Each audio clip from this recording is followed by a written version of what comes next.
Hi, my name's Audie Lawson Vickers. My name is Kaylin Allman, but I go by Cammy. So I'm Remington Ross.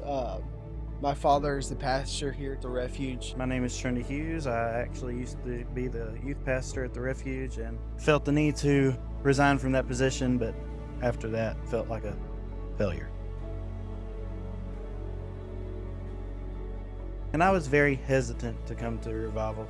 I was raised Baptist. We don't believe in that kind of stuff, how I was raised.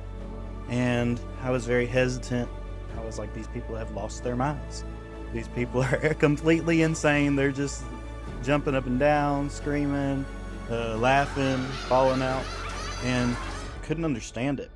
So growing up, we were Southern Baptists. I mean, that's all we'd ever known. So I had other family members who kind of flowed in this spirit, whether that be, Pentecostal or whatever, and we just kind of, being younger, we just didn't understand. I remember we had an experience when we were younger where our aunt was speaking in tongues and we thought like a demon was coming out of her because we just didn't know. Not being knowledgeable in what was happening, and Dad not teaching us about it because he didn't know about it and just kind of didn't believe in it because we had never experienced anything in it, How are you supposed to know if you've never experienced it? I think in the past almost 2.5 years now is when we started this walk towards the Holy Spirit. My dad actually asked me the other day, he said, why were you so willing to accept this? And I just kind of thought about it for a minute. I guess I always knew deep down that what we had in church was not everything God had to offer for us. I remember there was one night I got a phone call from one of the church members here, and I was very hesitant to even answer the phone call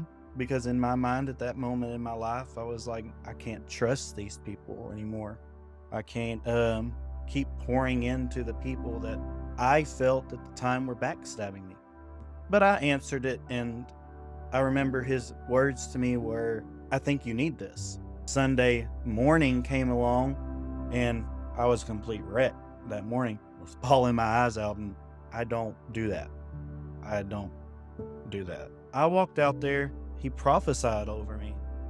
He truly did, because the first thing he said was, the Lord's words were he wasn't done.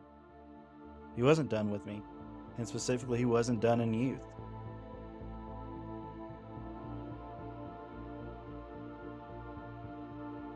With the revival, I started out very skeptical, as most would, because I was scared. I was scared of falling on the floor. I was scared of looking like a madman in the eyes of the world. I had a lot of fear of man embedded within my heart. As time went on, I saw people who I knew and trusted, falling out and falling on the ground and receiving the baptism of fire, just fully being enveloped in the presence of God. I saw my mom, I saw my sister, I saw some of my friends, some of my cousins, and it really pushed me to take a step out and see, at least give it a chance before I called it fake.